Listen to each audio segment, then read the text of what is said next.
पिछले कुछ दिनों से एक अजीब सा सवाल हमसे पूछा जाने लग गया है। कंपनी तो आज हमारी लगभग 10 महीने से ज़्यादा पुरानी हो चुकी है, पर पिछले 2-2.5 महीने से एक सवाल हमसे पूछा जा रहा है कि अब जो नई कंपनियां खुल रही हैं वो जो पुरानी कंपनियां थी, जो कंपनियां अपने आप को एस्टेब्लिश करना चाह रही थी, जो अपने कंपनियां अपने आप को ग्रो करवाना चाह रही थी,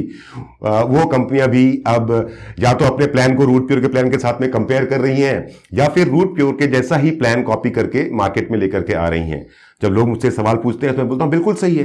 करना बनता भी है और लोगों को करना भी चाहिए। क्यों? क्योंकि रूट प्योर एक 21वीं शताब्दी की कंपनी है।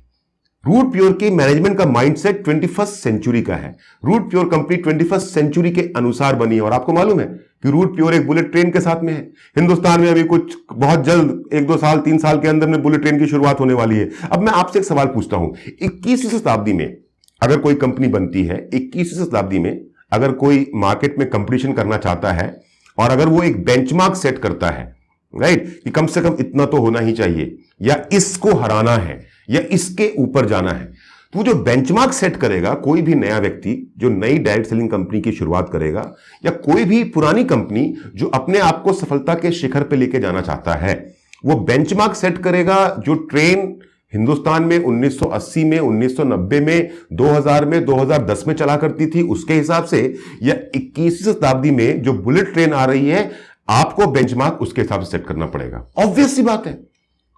तो जो लोग आज रूट प्योर के जैसा प्लान कॉपी करके मार्केट में ला रहे हैं या रूट प्योर को बेंचमार्क के रूप में प्रदर्शित कर रहे हैं या कंपैरिजन कर रहे हैं, वो गलत काम नहीं कर रहे हैं, उनका अधिकार है।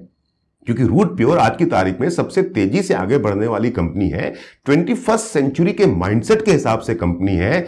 कंज्यूमर्स का ध्यान रखने वाली कंपनी है, कंज्यूमर्स के हिसाब से सोचने वाली कंपनी है, डायरेक्ट सेलर्स की विचारधारा से बनी एक कंपनी है। तो जो भी नई कंपनियां आएंगी भविष्य में, जो भी नई कंपनियां आ रही हैं वर्तमान में, और जो भी पुरानी कंपनियां अपने आप को एस्टेब्लिश नहीं कर पाई किसी कारण से, उनका कंपैरिजन रूट प्योर के साथ करना तो बनता ही बनता है। पर मेरा एक सवाल है कि वो हमारा पे आउट, हमारा कंपनसेशन प्लान तो कॉपी कर लेंगे, पर रूट प्योर के मैनेजमेंट की इंटेंशंस कहां से कॉपी कर पाएंगे? वो हमारा पे आउट, हमारा प्लान तो कॉपी कर लेंगे, कुछ हद तक हमारे प्रोडक्ट्स भी कॉपी कर लेंगे, क्वालिटी के हिसाब से ना सही तो नाम के हिसाब से सही कॉपी कर लेंगे, पर रूट प्योर का विजन, रूट प्योर के मैनेजमेंट का विजन कहां से कॉपी करके ला पाएंगे?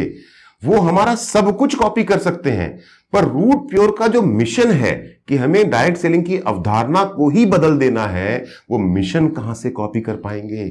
मेरे दोस्तों,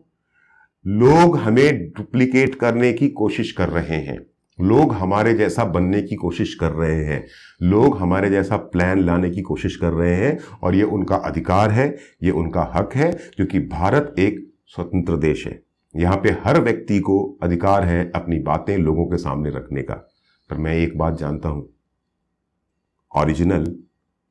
ओरिजिनल होता है, जेरोक्स या डुप्लीकेट होता है। माफ कर दीजिएगा मुझे, मैं किसी को छोटा या बड़ा नहीं बोल रहा, लेकिन आज क्योंकि हम एक बेंचमार्क है, क्योंकि आज आप हमसे कंपेयर करते हैं, तो मैं सिर्फ एक ही लाइन में अपनी इस बात को खत्म करना चाहता हूं कि ओरिजिनल होता है, डुप्लीकेट होता है। हमारे रूट प्योर के परिवार के सभी लोगों को इस बात का फक्र होना चाहिए कि आप ओरिजिनल के साथ हैं।